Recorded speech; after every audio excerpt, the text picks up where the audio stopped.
This is such a privilege. I know the surroundings look way different than my couch, than a random coffee shop somewhere. The guy doing things has got an upgrade, or at least a temporary upgrade, with episode 46. I am in Jester Studios with Paul Kempff, one of my good mates now. I think I can say good mates. Yes, absolutely. And just some context, he let me borrow the studio, so thank you, Paul. I appreciate it. This feels super awesome. I know now know what it feels like to feel like the big podcast guys out there. This feels awesome. So just context on why I have Paul on the episode. The episode is called The CEO Next Door. And this year I challenged myself, like I do with the podcast, to go and chat to 12 CEOs out there, because it's something I aspire to. I one day want to be a CEO. So I told myself I want to chat to different CEOs and spend time with them and hear what they do. So I spent an entire day with Paul to chat about leadership from the morning until the evening, and we even had dinner the evening. So it was an entire day that I got to spend with him and just got to pick his brain. And usually I only write articles about the CEO, but because Paul has his own podcast, Intentionality with Paul Kempff, go and like and subscribe to all those nice things to his podcast.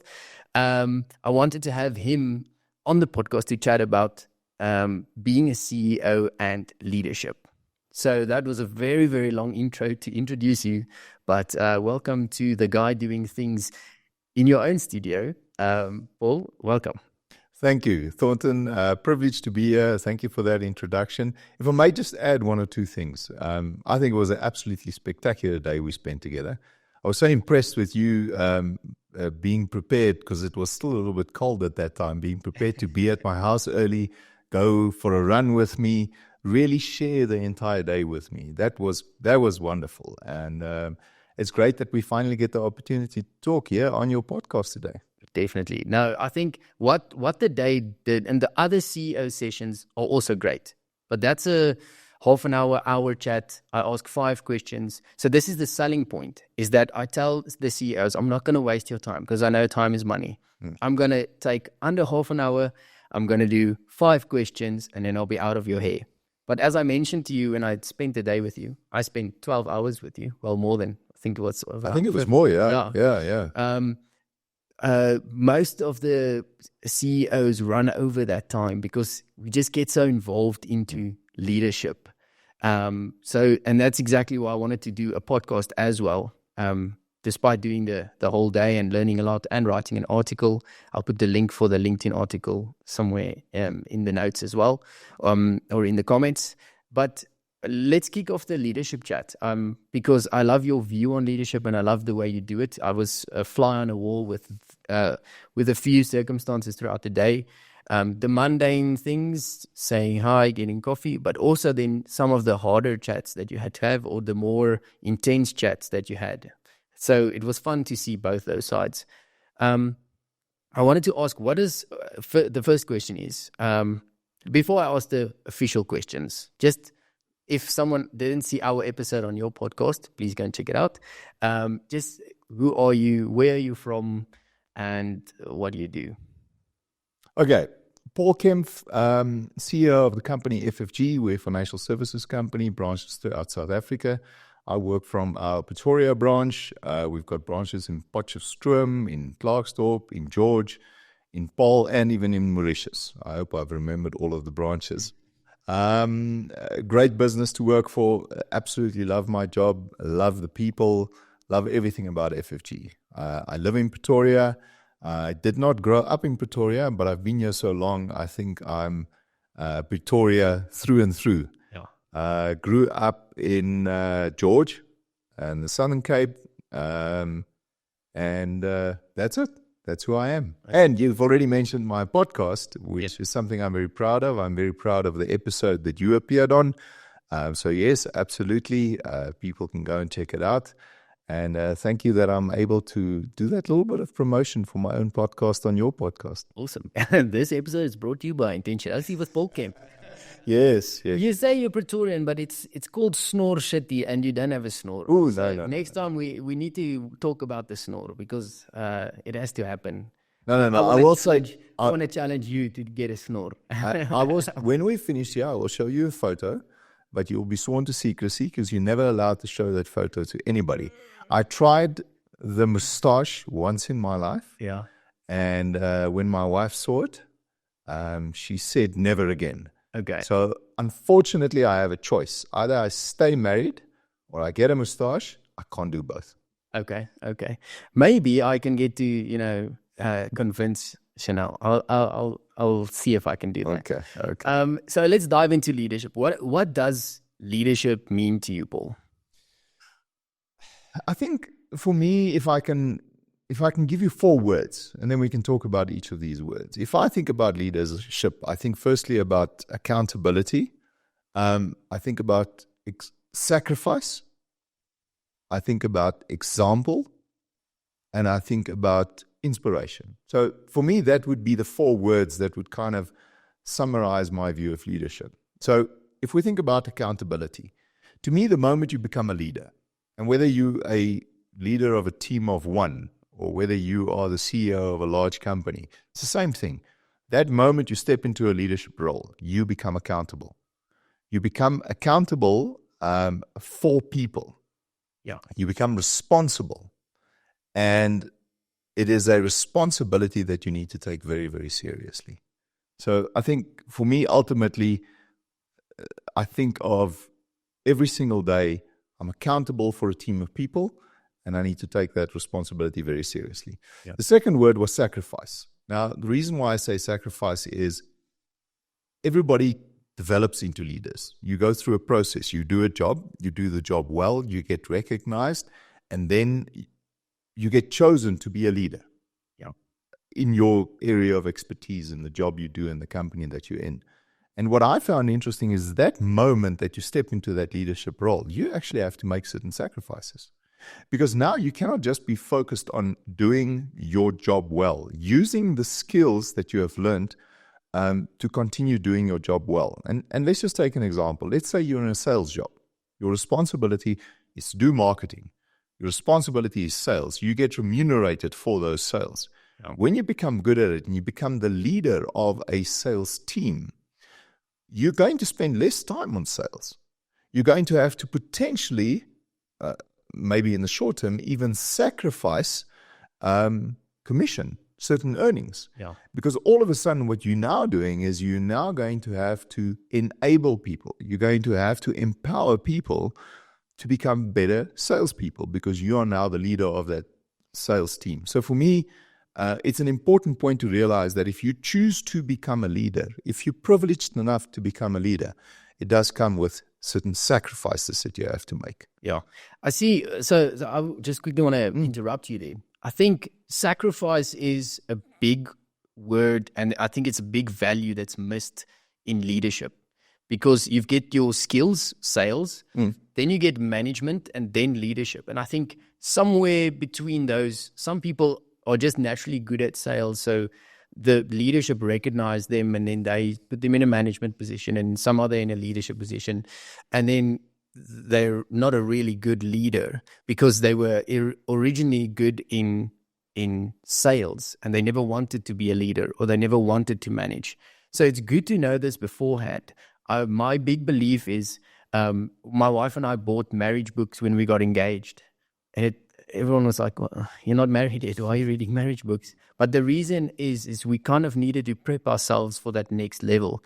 And I think aspiring leaders should listen to these 4 values and know that even though they aren't leaders yet, or they're still in the sales phase, they need to start getting used to those type of values, because that's the values that is going to require them or be required of them to be implemented when they become leaders. So it's good that you mentioned that, and I just wanted to put that flag in to say I think that's why later on we're going to get to what's lacking in leadership. I think that's why it's lacking, because people aren't necessarily prepped, or they don't want to be there. So sacrifice is too big a word for them. We're going to have to expand on that flag before we get to the last 2 words that I've chosen in describing my view of leadership. Firstly, you've hit on an incredibly important point. People that are good salespeople often get recognized and then they get put into leadership positions. But not everybody is a natural born leader. Not everybody is even a good leader. Yeah. So it's a very dangerous thing that I think companies have to be very careful of. Yeah. Simply just saying who's the best salesperson, make that salesperson a leader. It could be a massive mess up in a company if you do that. But at the same token, I do want to say that my belief is that anybody can be a leader. Everybody can be developed as a leader. It might not be something that comes naturally. It might be something that you have to really work at. It's something that you might have to actually undergo certain courses, certain qualifications on, to really understand what it means to be a leader. But it's an important point that you make. Yeah.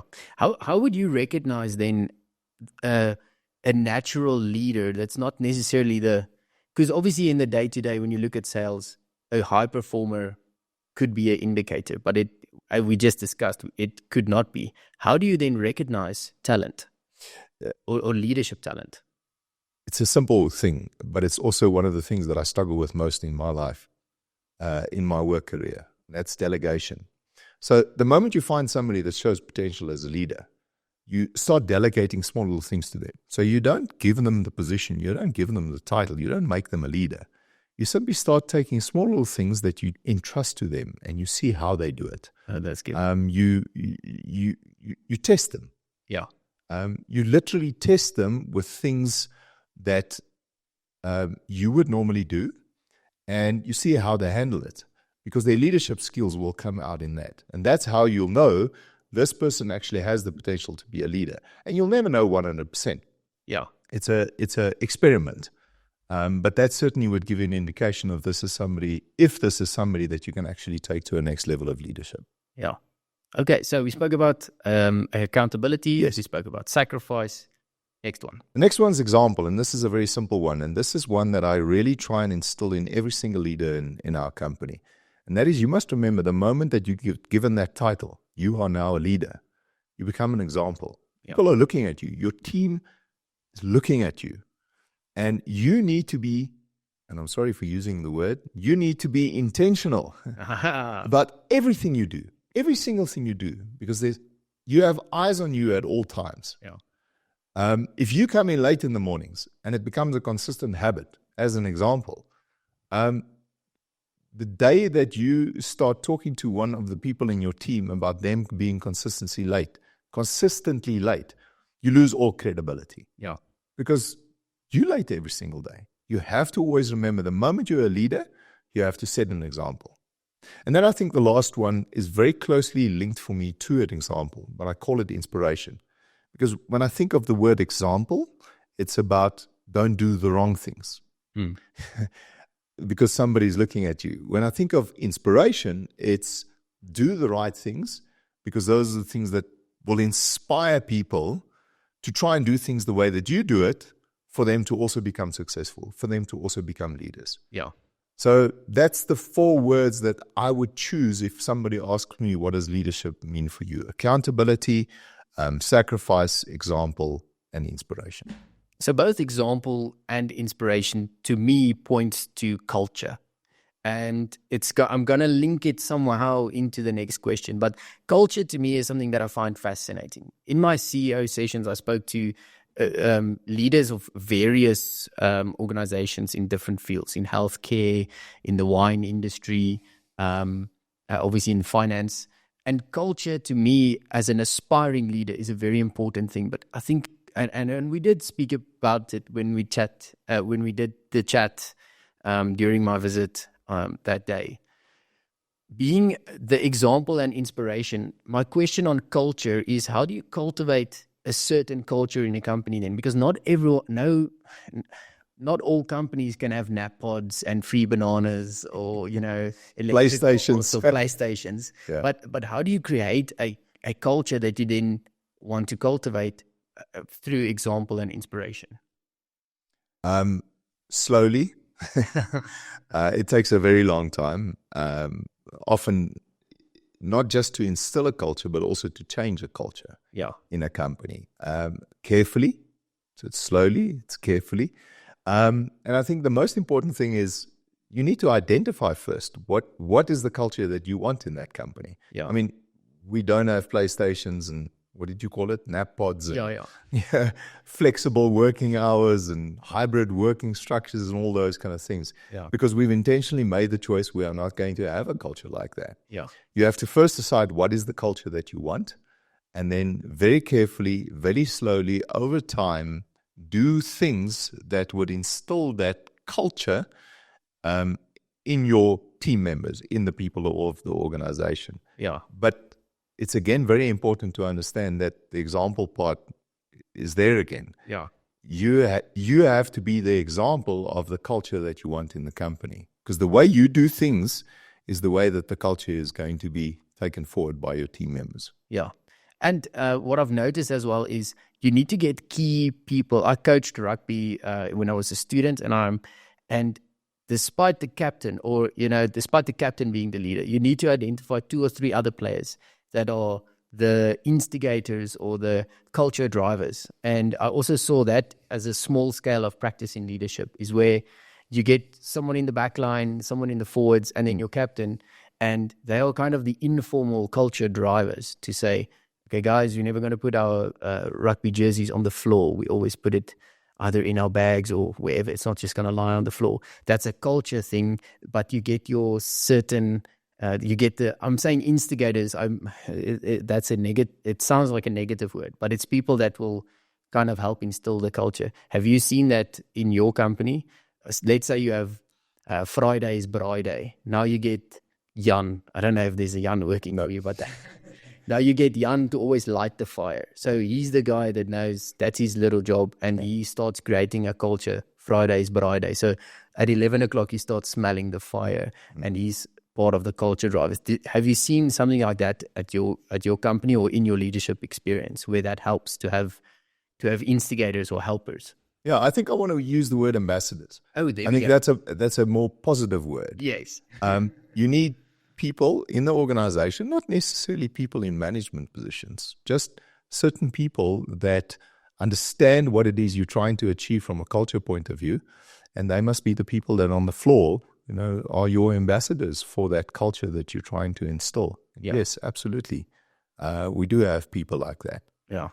Awesome. So next question is a bit more about challenges. So visiting you on the day, there were 2 instances where that kind of, it wasn't necessarily the easiest conversations that you had with potential clients or clients that you did have, but the way you handled that, I want to ask you, if you do face challenges, how do you take them on? What does your brain do when you go into a challenge, and how do you pick the right team members to help you overcome that challenge?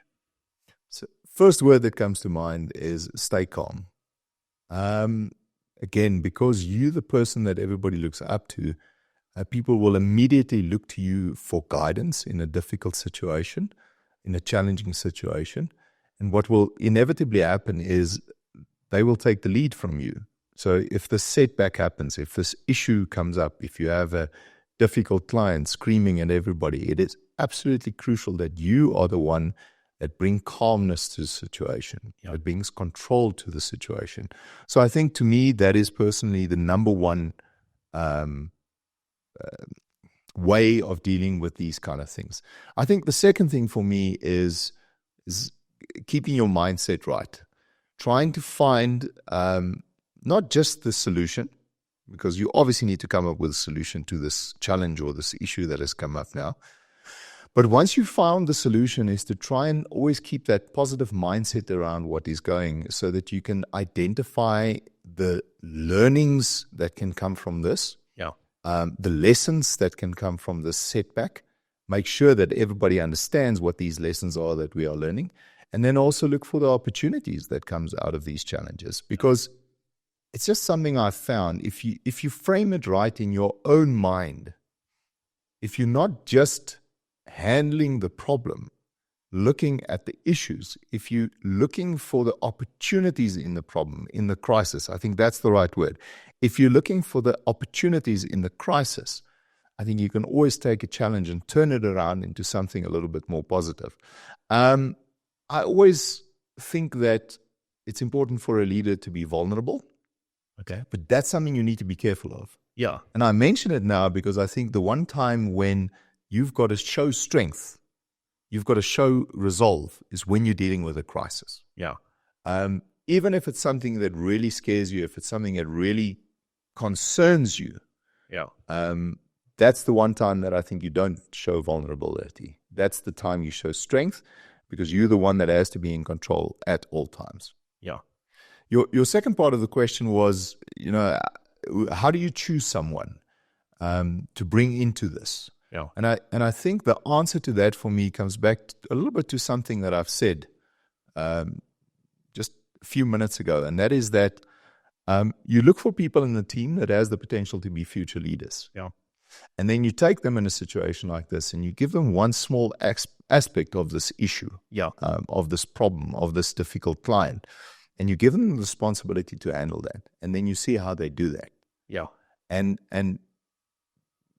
help them to see it as a learning experience, so that they can see what they can learn from this, so that they can handle it themselves the next time. And obviously you watch them, you test them, you see how they do in that specific situation and how they handle it. Yeah. And then the next time, do you know what? I can delegate a bit more of the responsibility on this. Yeah. So it's an important point that you're making. The first 4 times that something goes wrong, you handle it. You're the leader. It's your responsibility. You are accountable for it.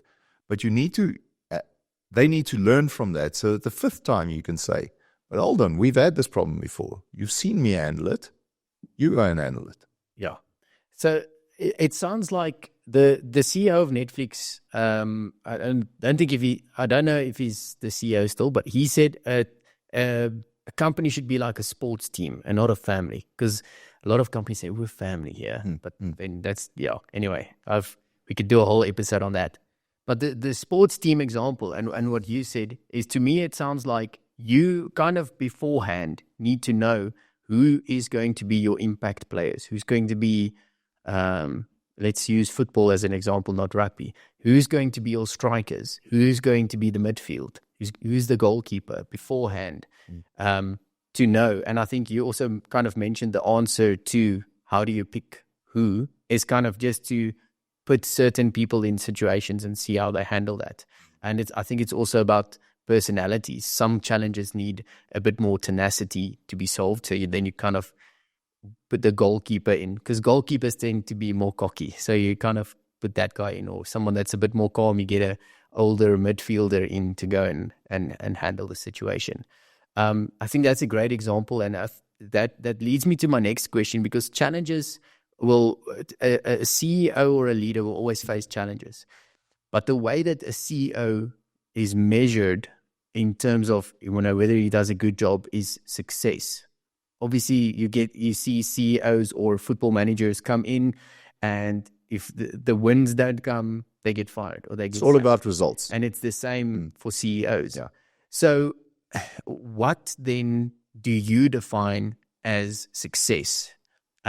Because obviously that makes the big difference between, you can think I'm doing a massive cool job, and then after a year the board calls you in and they're like, listen, man, this is not working. So you kind of have to define success beforehand.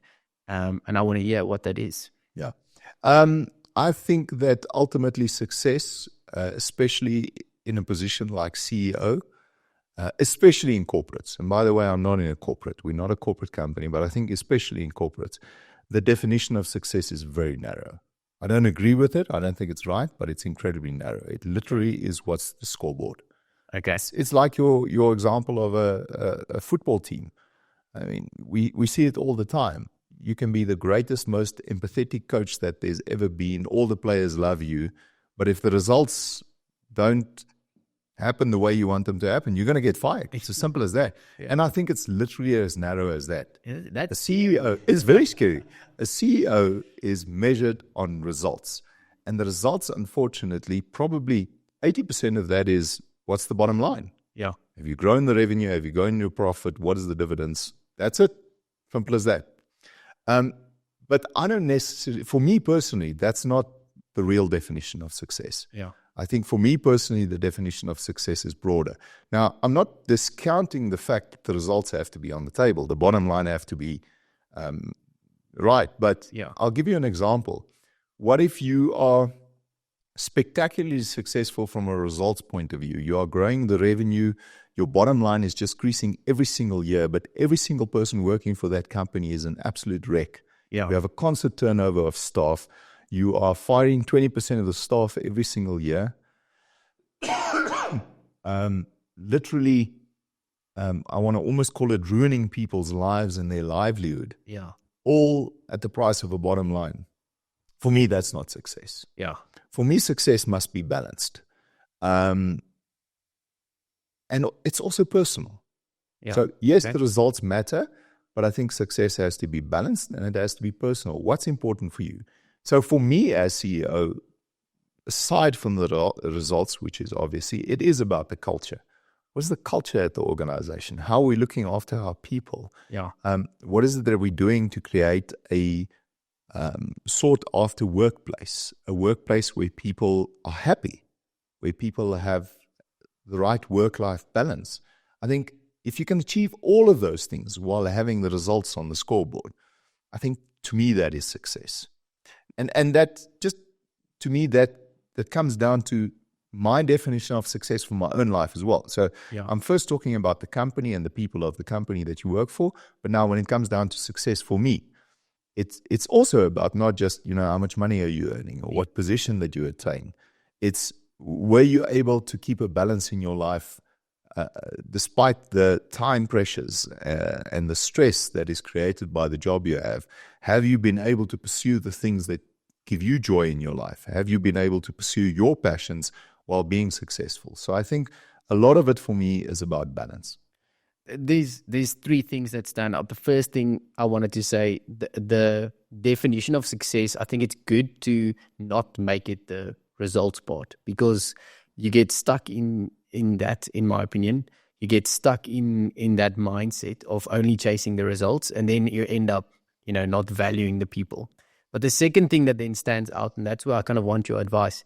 My generation, millennials, have been called the marshmallow generation, because we just, we want to hug, and we want to, we're very special, and you need to talk softly to us. Yeah. But there's so many findings these days to say that there is a space for marshmallow-ish stuff, because chasing people that are happy and chasing a good work culture kind of ends up in good results, or not. I don't know. I'm not smart enough to go and pursue those, or the research, and I will do it to go and see, are there companies that do that are very successful? And you see the big companies that are, but smaller companies that pursue being kind to their workforce, do they actually achieve results? But the question is, sorry, I'm ranting now, but the question actually is, between chasing success and being kind to your workforce, or that's a very umbrella statement, but being kind or creating a cool culture, how easy is it to pursue that successfully? It is tremendously difficult. It is one of the biggest challenges that I'm grappling with every single day in our company. Because I can sit here and I can say, yes, we want to look after our staff and we want to create a sought after company to work for and a nice culture to work in. I can say all of these things. But I know very well that if one or two of the people working for our company are listening to this interview, they're going to sit there and think, but hold on, we're not there yet. Yeah. And I admit it, we are not there yet. Yeah. I think it's something that you have to continuously work on. I don't think you ever get there. You can never say every single person working for this company is happy. Every single person working for this company thinks this is the greatest company to work for. I think it's something you can strive for, but I don't think you ever get there. And I can tell you from personal experience, it is incredibly difficult to do. Yeah. Yes, there are companies that get it right. They're fortunate enough that they get it right. But I think the vast majority of companies get it wrong. Yeah. I think the vast majority of companies are trying to find a middle road somewhere. Yeah. Because in my experience, if you start focusing on the marshmallowy stuff, the soft stuff, too much, the employee well-being, the culture, the PlayStations at work, the flexible work environment, in my experience, most of the time, that comes at the cost of the bottom line. Yeah. That comes at the cost of the results. Yeah. And again, it's not mutually exclusive. It's not one or the other. It's about finding for your organization and for your people Where's that middle line Yeah. where you can be kind, but you can also deliver the results? Yeah.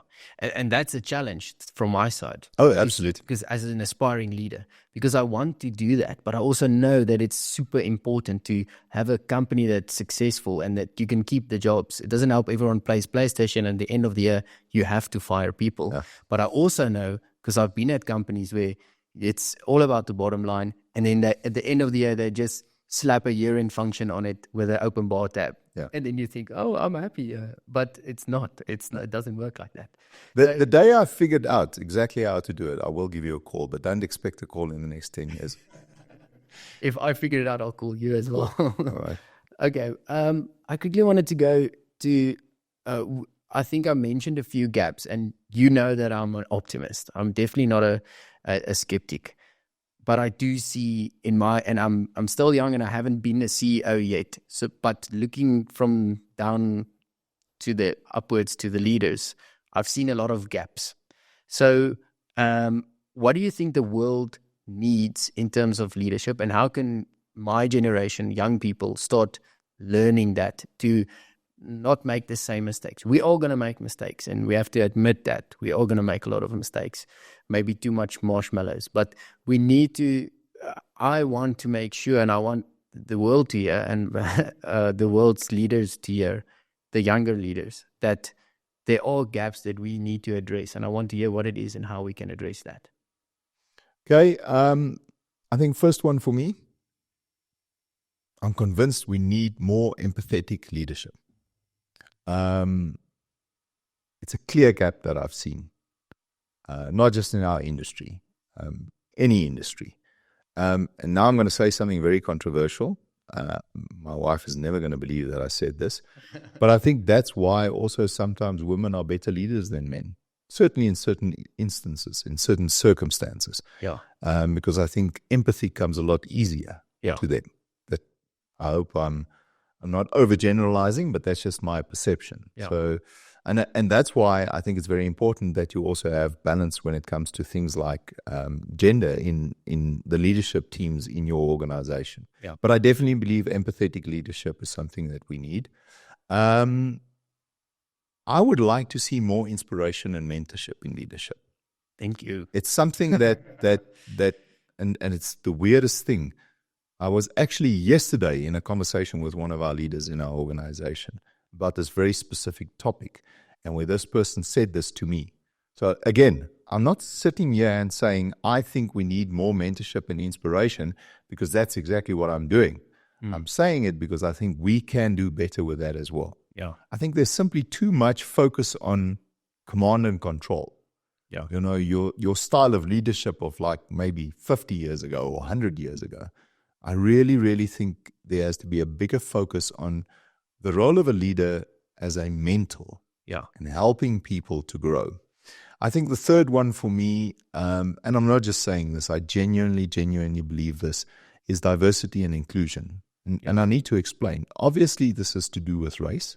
Yeah. If you look at our country and the composition of our workforce, we need to be very focused on diversity and inclusion.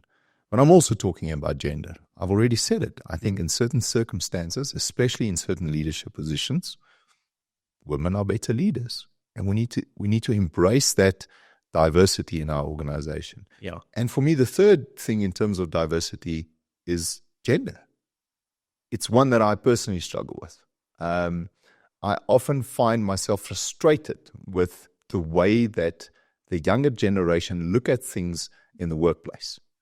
And we cannot simply ignore it. I mean, the younger generation, 10 years from now, are going to be the leaders in the organizations. Yeah. So we need to embrace it. We need to make sure that we are creating a work environment that's inclusive of the younger generation. But having said that, you did ask me the question, what should young people be wary of? Yeah. What is it that they should explore in terms of being a potential future leader? Yeah. And for me there, it's very simple. I think young people should explore patience, learning, continuous development, and sacrifice. Yeah. Those are the four things, if I may say it as an old man in the workplace, or relatively old man in the workplace are things that I would like to see from young people. Yeah. Just a little bit more patience, understanding that with time and experience comes a lot of value. Yeah. I don't want everything right now in the workplace. Don't want that increase and that promotion right now. Never stop learning, never stop developing, and understand the concept of sacrifice. Yeah. It is such a difficult one because we want everything. We want everything in life. We want the balance. But sometimes to be successful in the workplace, you are going to have to sacrifice certain things in your personal life. Yeah. That's what I think. In one of my CEO sessions, I spoke to Christo Conradi, and what he said, or Wim Christo, as I call him.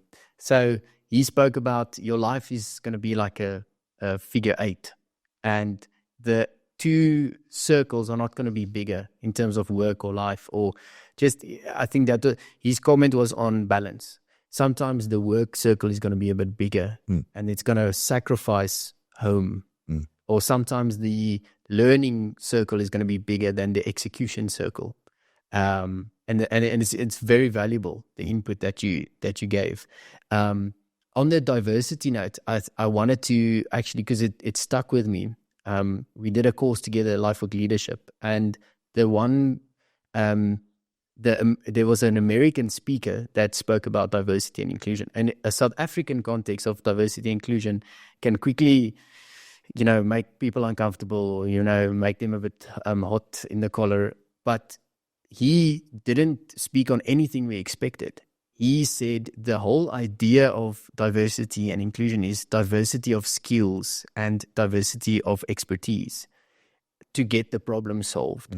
And that to me was like, bing, there we go. The reason there is a place, or there has to be a place for diversity and inclusion, is because I would solve this problem with a hammer, but another person would solve it with a sketchboard, and another person would solve it with a ruler. And now you think you need ruler thinking, you need pencil thinking, and you need hammer thinking to get the best possible solution. And what that then to me achieves is the bottom line. Because if you get to solve a problem in the most creative way, you save time and money, and you make more money. So that was just something that I wanted to put out there when you mentioned that. That's exactly what I'm talking about. That's awesome. Is there, before we end off, is there anything that you maybe want to ask me? Absolutely. I have one question, burning question, to a fellow podcaster, because I get asked this question quite often. Thornton, why did you start a podcast? What are you trying to achieve with this podcast? Want to make money. No, I'm joking. No, I think I mentioned this in your podcast as well, but I love to answer this question. And I'm not going to do the longer answer, but I grew up very scared as a kid. I didn't want to jump in a dam that I couldn't see the bottom, and I didn't want to stay away too long from home. And what the podcast to me did was, firstly, it's scary to do a podcast because you think you're very cool, you do a whole video, you post it, and then you get 10 views. Exactly. And they're legit some of my videos that have 10 views. I know the experience. But what it does more than that is the guy doing things is all about going out there and doing things that would have made me uncomfortable and still do make me uncomfortable. But what I want to do is, and what I want to achieve with the podcast is, firstly, to put myself out of my comfort zone and continue growing, because there's no growing in your comfort zone. Secondly, my tagline says, I want to get people off the couch. I want to get my generation off the couch. If you listen to my podcast, I want you to be like, okay, I'm going to start doing this. I'm going to start getting off the couch. That's so important. We need young people to get off the couch and go and do amazing things in the world, because there's so many other young people doing amazing things in the world. We need more people doing that. And then lastly, I want to have people to share their expertise. Every CEO I've interviewed told me, if only I did this when I was younger. And I want that for the younger generation, is to go out and learn. And I want the the previous generation. I'm not going to say older because you're not older, but to me, I want the expertise to be shared. I want knowledge to be shared. And the podcast platform is so amazing. YouTube is so amazing for giving us that platform, because now I can watch your podcast and learn from your interview with someone else, indirectly then learning from yourself and your guest. And if I can facilitate that to put more learning and more leadership expertise out there in the world, I know I've made a success. So that's why I did it. Good answer. Just a little bit of bad news.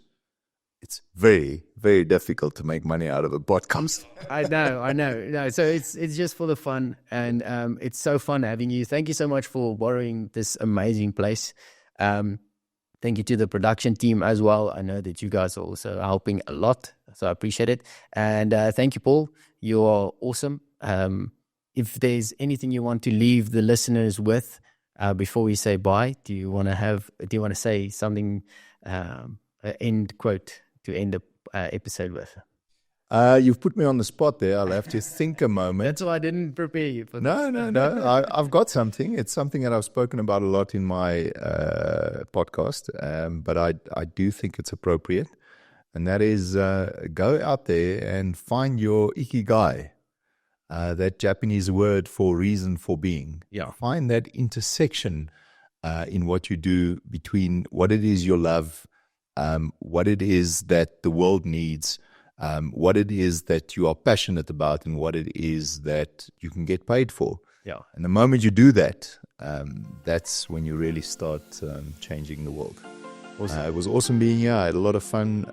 Good luck with your podcast. Thank you so Future. much, Paul. Thanks. Awesome. We'll see you in the next episode. Thank you so much for watching. Once again, I appreciate you subscribing or sharing, commenting, and I'll see you next time. Cheers.